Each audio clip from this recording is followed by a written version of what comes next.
And leading that effort in the House of Representatives has been Congressman John Fleming of Louisiana. Congressman?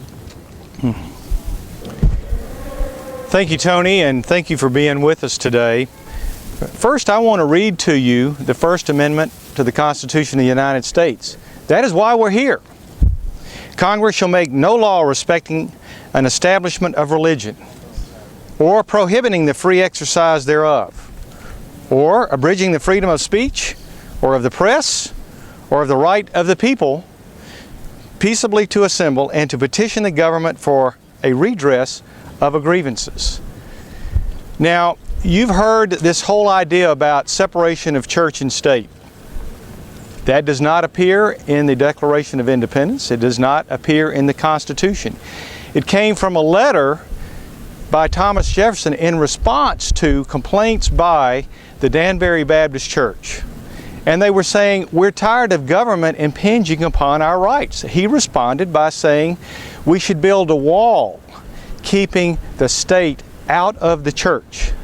He said nothing about keeping religion, religious beliefs, Christianity, or any other religious beliefs for that matter, out of the public square.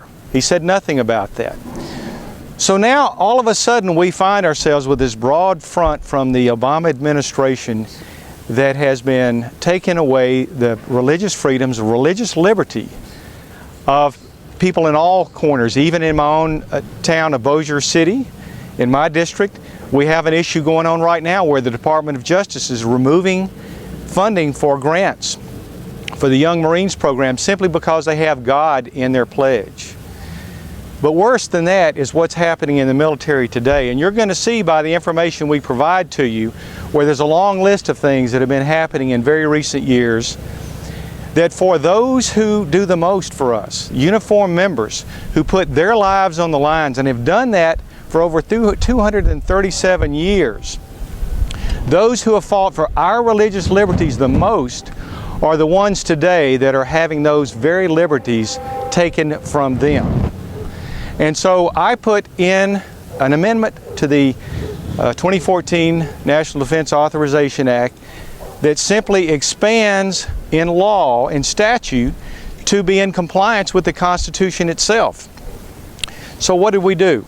We just simply said that not only are uniformed members allowed to have their own religious beliefs, I mean, that goes without saying, but they can also have actions and speech that reflect sincerely held beliefs and conscience. Also, we add to it the fact that you can't suddenly develop religious beliefs and conscience that could interfere with your duties. So it can't be used as an excuse. And I think that strikes a wonderful balance. It did pass through committee. It passed through bipartisan. We had Democrat votes. It passed through the House without any problem. Senators Lee and Cruz put a very similar amendment into their NDAA bill, and half of the Democrats on the committee and all the Republicans voted for it, and we expect it to pass on their floor. My concern today, and this is why I want to reach out to folks across America, is the fact that this still is in danger. It could be stripped out of committee. We know the President is very uncomfortable with your religious liberty. And so I ask today that you all join us in support to make sure that this final language gets into law and that the President signs it.